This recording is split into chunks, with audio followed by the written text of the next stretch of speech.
الله أكبر.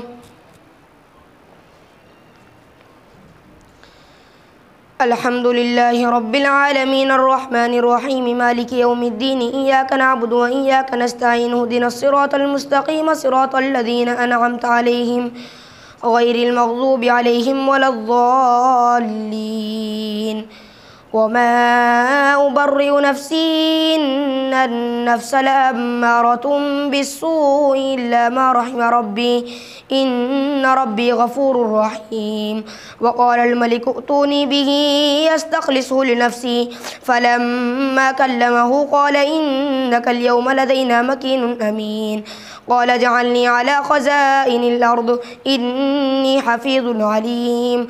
وكذلك مكنا ليوسف في الأرض يتبوأ منها حيث يشاء نصيب برحمتنا من نشاء ولا نضيع أجر المحسنين ولا أجر الآخرة خير للذين آمنوا وكانوا يتقون. وجاء إخوة يوسف فدخلوا عليه فعرفهم وهم له منكرون.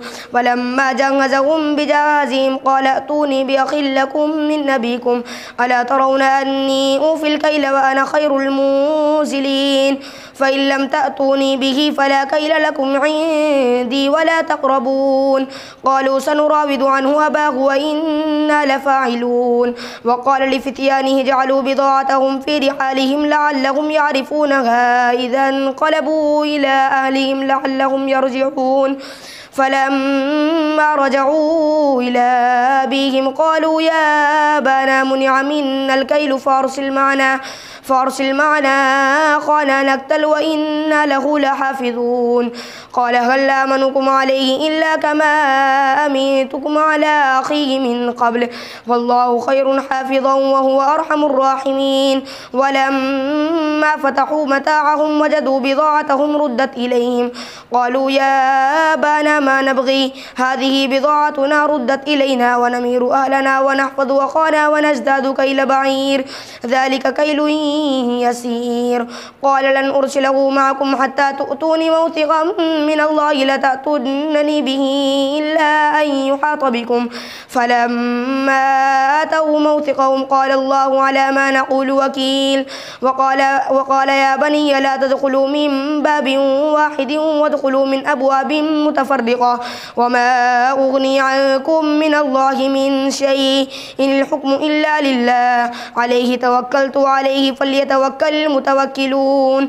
ولما دخلوا من حيث أمرهم أبوهم ما كان يغني عنهم من الله من شيء إلا حاجة في نفس يعقوب قضاها وإنه لذو علم لما علمناه ولكن أكثر الناس لا يعلمون. ولما دخلوا على يوسف آوى إليه أخاه قال إني أنا أخوك فلا تبتئس بما كانوا يعملون.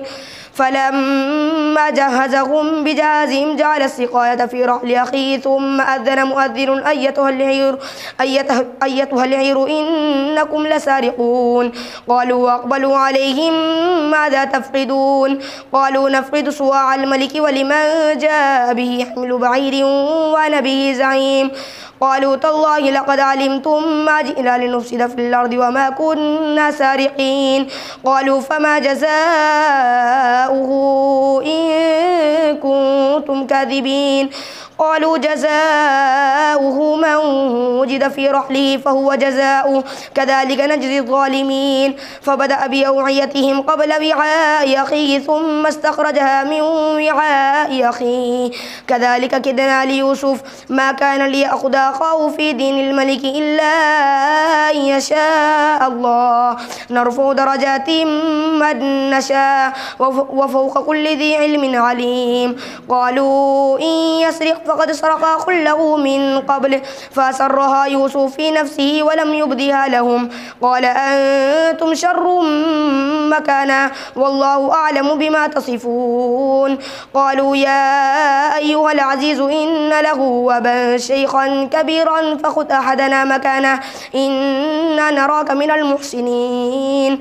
قال معاذ الله أن نأخذ إلا من وجدنا متاعنا عنده إنا إذا لظالمون فلما استيئسوا منه خلصوا نجيا قال كبيرهم ألم تعلموا أن أباكم قد أخذ عليكم موثقا من الله ومن قبل ما فرطتم في يوسف فلن أبرح الأرض حتى يأذن لي أبي أو يحكم الله لي وهو خير الحاكمين ارجعوا إلى أبيكم فقولوا يا أبانا إن ابنك سرق وما شهدنا إلا بما علمنا وما كنا للغيب حافظين واسأل القرية التي كنا فيها والعير التي أقبلنا فيها وإنا لصادقون قال بل سولت لكم أنفسكم أمرا فصبر جميل عسى الله أن يأتيني بهم جميعا إنه هو العليم الحكيم وتولى عنهم وقال يا أسفا على يوسف وابيضت عيناه من الحزن فهو كظيم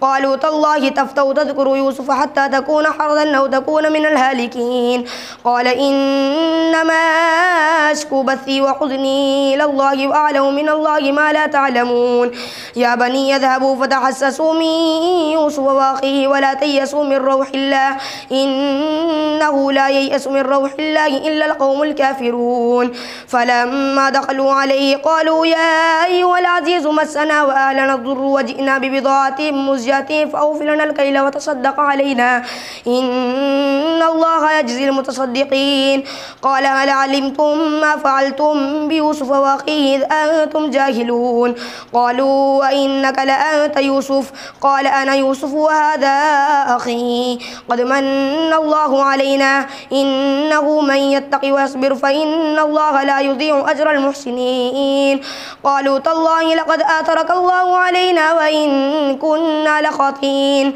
قال لا تثريب عليكم اليوم يغفر الله لكم وهو أرحم الراحمين اذهبوا بقميصي هذا فألقوه على وجه أبي يأتي بصيرا وأتوني بأهلكم أجمعين ولما فصلت العير قال أبوهم إني لاجد ريح يوسف لولا أن تفندون قالوا تالله إنك لفي ضلالك القديم فلما أن جاء البشير ألقاه على وجهه فارتد بصيرا قال لم أقل لكم إني أعلم من الله ما لا تعلمون قالوا يا أبانا استغفر لنا ذنوبنا إنا كنا خاطئين قال سوف أستغفر لكم ربي إنه هو الغفور الرحيم فلما دخلوا على يوسف آوى إليه أبويه وقال ادخلوا مصر إن شاء الله آمنين ورفع أبويه على العرش وخروا له سجدا وقال يا أبت هذا تأويل رؤياي من قبل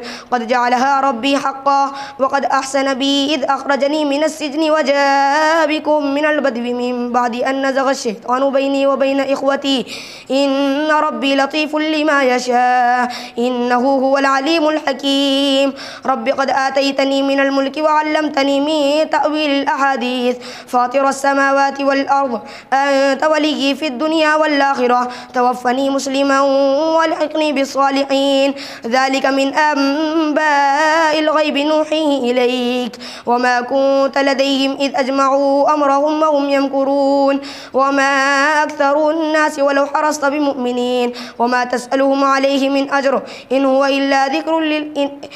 إلا ذكر للعالمين وكأي من آية في السماوات والأرض يمرون عليها وهم عنها معرضون وما يؤمن أكثرهم بالله إلا وهم مشركون أفأمنوا أن تأتيهم غاشية من عذاب الله أو تأتيهم الساعة بغتة وهم لا يشعرون قل هذه سبيلي أدعو إلى الله على بصيرة أنا ومن اتبعني وسبحان الله وما أنا من المشركين وما أرسلنا من قبلك إلا رجالا نوحي إليهم من أهل القرى أفلم يسيروا في الأرض فينظروا كيف كان عاقبة الذين من قبلهم ولدار الآخرة خير للذين اتقوا أفلا تعقلون حتى إذا استيأس الرسل وظنوا أنهم قد كذبوا جاءهم نصرنا فنجي من نشاء ولا يرد بأسنا عن القوم المجرمين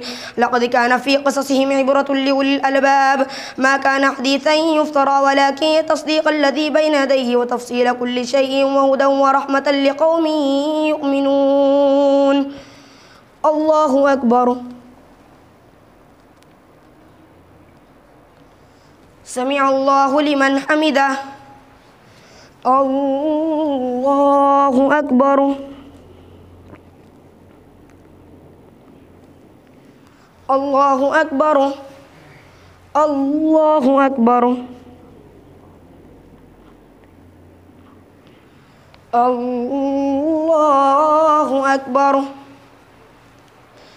الحمد لله رب العالمين الرحمن الرحيم مالك يوم الدين إياك نعبد وإياك نستعين اهدنا الصراط المستقيم صراط الذين أنعمت عليهم غير المغضوب عليهم ولا الضالين. ألف لام ميم را تلك آيات الكتاب والذي أنزل إليك من ربك الحق ولكن أكثر الناس لا يؤمنون. الله الذي رفع السماوات بغير عمد ترونها ثم استوى على العرش وسخر الشمس والقمر كل يجري لأجل مسمى يدبر الأمر يفصل الآيات لعلكم بلقاء ربكم توقنون. وهو الذي مد الأرض وجعل فيها رواسي وأنهارا ومن كل الثمرات جعل فيها زوجين اثنين يغشي الليل النهار إن في ذلك لآيات لقوم يتفكرون.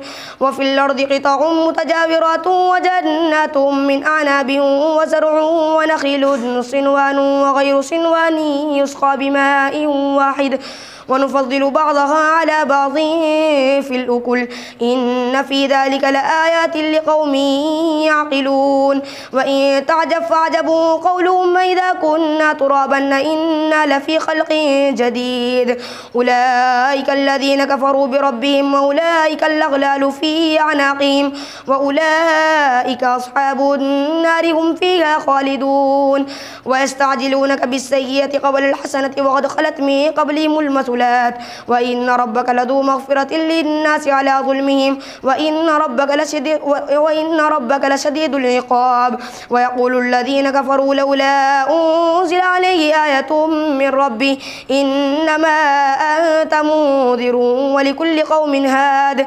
الله يعلم ما تحمل كل أنثى وما تغيض الأرحام وما تزداد وكل شيء عنده بمقدار. عالم الغيب والشهادة الكبير المتعال سواء منكم من نسر القول ومن جهر به ومن هو مستخف بالليل وسارب بالنهار له معقبات من بين يديه ومن خلفه يحفظونه من أمر الله إن الله لا يغير ما بقوم حتى يغيروا ما بأنفسهم وإذا أراد الله بقوم سوءا فلا مرد له وما لهم من دونه من وال. هو الذي يريكم البرق خوفا وطمعا وينشئ السحاب الثقال ويسبح الرعد بحمده والملائكة من خيفته ويرسل الصواعق فيصيب بها من يشاء وهم يجادلون في الله وهو شديد المحال. له دعوة الحق والذين يدعون من دونه لا يستجيبون لهم بشيء إلا كباسط كفيه إلى الماء ليبلغ فاه وما هو ببالغه وما دعاء الكافرين إلا في ضلال. ولله يجد من في السماوات والأرض طوعا وكرها وظلالهم بالغدو والآصال. الله أكبر.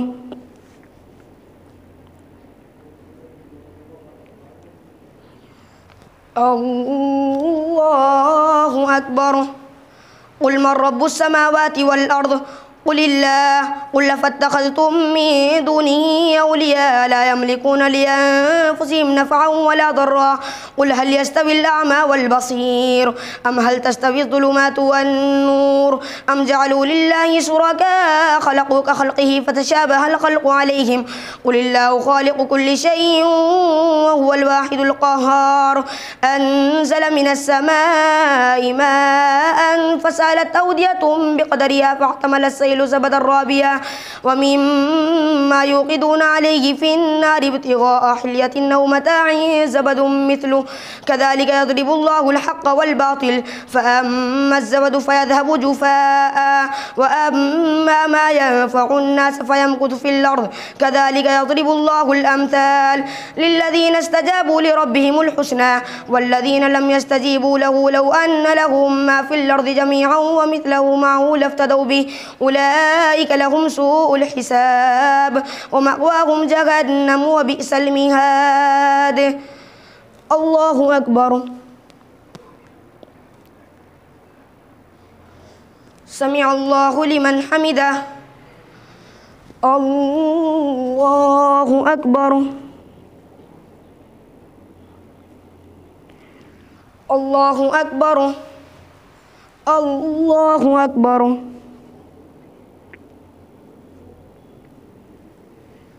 الله أكبر.